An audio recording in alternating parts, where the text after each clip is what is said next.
Hello, good afternoon Tribuners. Welcome back with me Mutiara in Indonesia News of Tribun Lampung. We will present you an updating and interesting information from every place in Indonesia. And here are the complete news. The first news is the kidnapping case of a 6-year-old girl in Sawah Besar ends.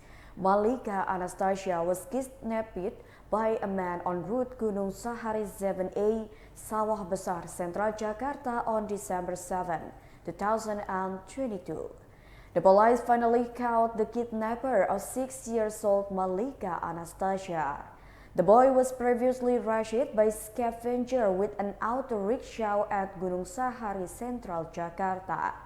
Head of the Criminal Investigation Unit of the Central Jakarta Metro Resort Police Grand Commissioner Adjudan Gunarto said that his party arrested the perpetrator, namely scavenger and recidivist Iwan Sumarno in the Ciledug area Tangerang.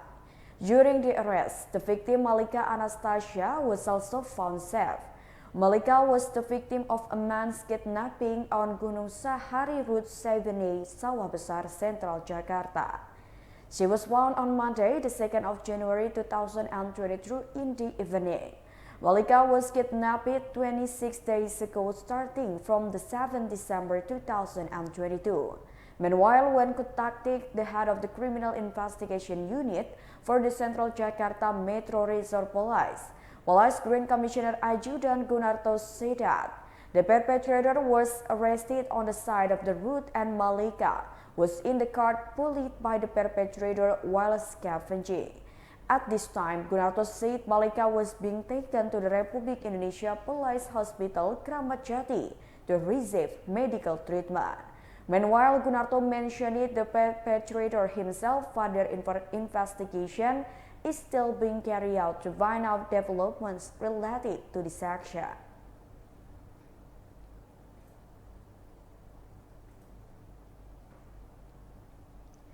Three Kupang Sigis fishing boats were damaged by high waves. A total of 3 vessels owned by Kupang Angsa Laut fishermen KUB were damaged due to the impact of strong winds and high waves. This was conveyed by the chairperson of the Siswan Fishermen KUB, Muhammad Tokan, to the postkupang.com on the 3rd Tuesday of January 2023.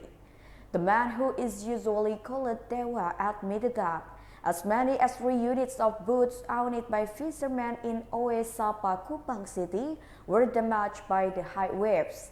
According to him, due to the damage of the 3 vessels, the fishermen suffered losses of up to 50 to 60 million rupiah. It is said that the damaged ship has been secured by opening the ship's engine, fishing gear and ship's goods so that it can be repaired again.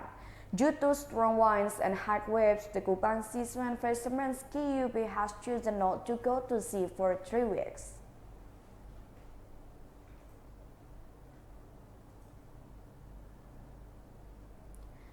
Hundreds of years old Gadang House was burned down.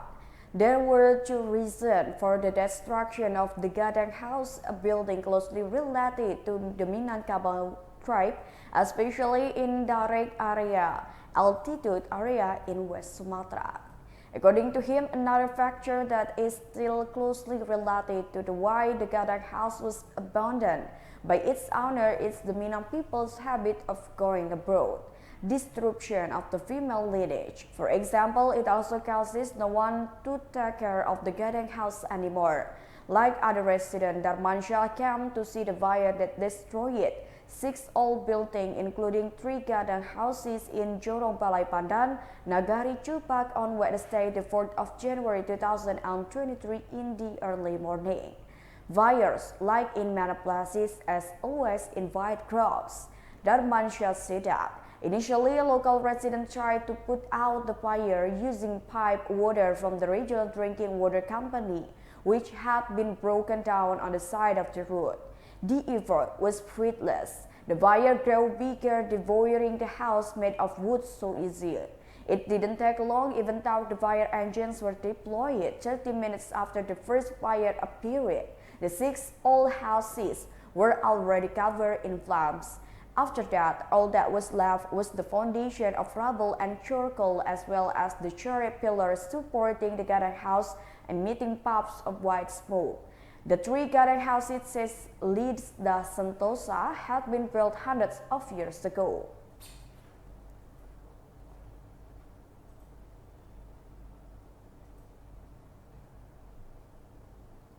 The next news is 14 million worth of gold belonging to a police officer's wife has been stolen. Febria Wina, 27 years old, the wife of a member of the Traffic Police Directorate for Lampung area, lost 20 grams of gold with a value of around 14 million rupiah on Monday, the 2nd of January 2023. He said the thieves entered his house at Magenta Pagar Alam Housing or behind the Flora Clinic on Pagar Alam Road. He said the mother who worked at home called him around 8 a.m. when he arrived at Ganjar Agung Metro City, Lampung on his way to Bandar Lampung. Febri said that the mother at her house immediately made a video call to inform her that the house had been broken into by thieves. He said apart from that, it was destroyed at the front door and it looked all messy and apparently had been broken into. He said they deployed an investigation team from the City Resort and West Tanjung Karang Police sector to go to the scene of the case. He said this thief was apparently a specialist in breaking into houses with gold lying in the house as his target.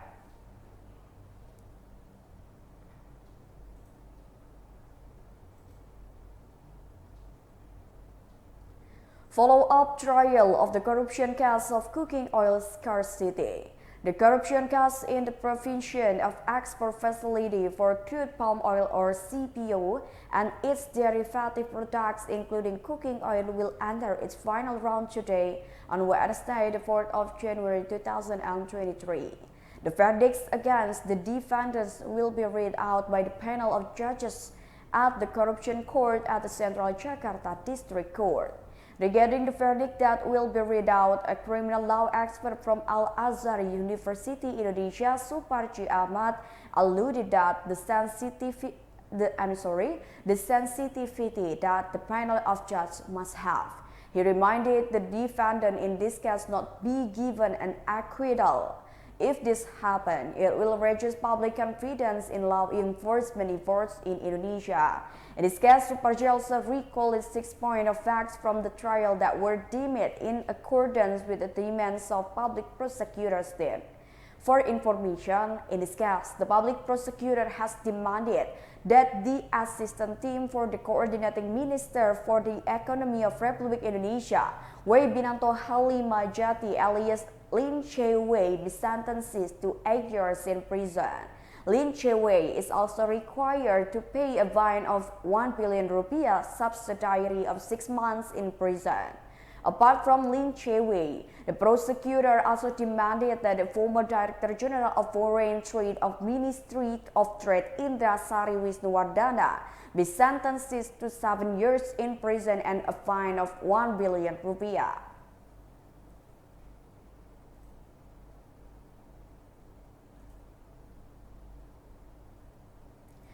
Two suspected of the laptop Tourism Eradication Commission prosecutor staff were arrested. SIP and GM, two men who have been named as a suspect in a laptop theft case at the Corruption Eradication Commission prosecutor's house, having their address at Arjuna Road, Wirobrajan, Yogyakarta City, are recidivists. SIP had served a sentence at the Tegal City Reserve Police in a similar case, namely theft with waiting. Meanwhile, Jian is a recidivist in the Cipinang area in 2019 in cases of weighty theft, and he is also a recidivist in drug cases in the South Sulawesi region. Regarding the chronology of the arrest of the two suspects, Nuredi explained that it began when the Special Crime Investigation Directorate of DIY Regional Police received information that the alleged perpetrators were in the Dikia, Jakarta area on Sunday, the 1st January 2023.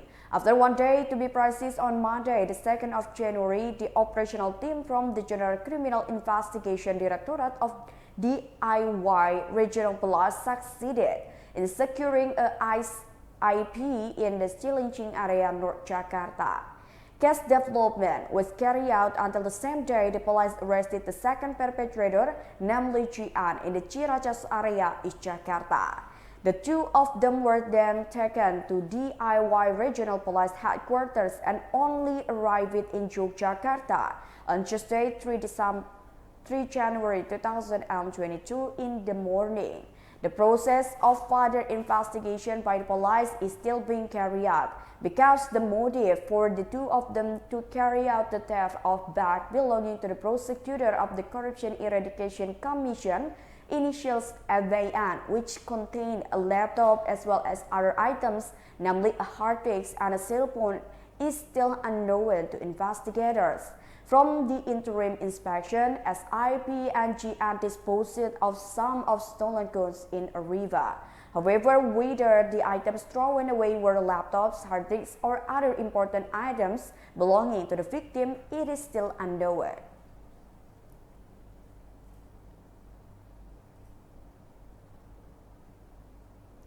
The last news is long queue of trucks at Gunung Lingkas Public Refueling Station. The sight of four-wheeled vehicles queuing to get fuel oil occurred again and was monitored from morning to noon at 11 a.m. at the public refueling station in Gunung Lingkas village. You can see that the line of vehicles waiting to get fuel oil snacked past the Tarakan Depot Pertamina Fuel Terminal Company and almost touched the front area of the landing park Lingkas Ujung Village, Tarakan, North Kalimantan. TribunKaltara.com confirmed to Pertamina Depot Tarakan, Azri Ramadan Tambunan, Sales Branch Manager of Ryan Lima, East Kalimantan Pertamina Depot Tarakan, revealed that before he explained that the problem of queues for four-wheel vehicles, especially those dominated by trucks carrying sand, one of them he wants to explain regarding the rules for using subsidized biodiesel. Then continue Azri Ramadan. Consumers who use certain means that not all consumers are entitled to get biodiesel because there are regulations governing the distribution of biodiesel fuel oil.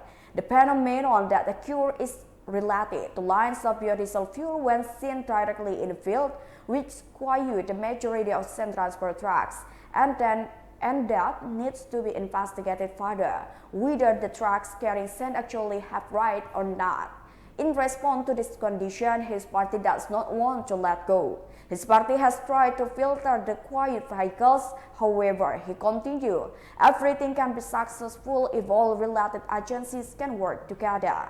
If you are not part of those entitled to subsidize fuel oil, one of which is biodiesel, you should not buy subsidized fuel because it is intended for industry. Azri Ramadan continues, subsidized biodiesel fuel oil has a limited amount. This means that a special quota in Tarakan for biodiesel distributed to public refueling station has been set.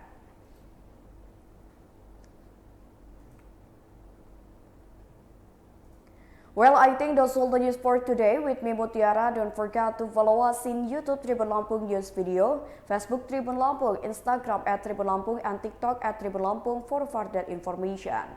Thank you for watching and have a nice day.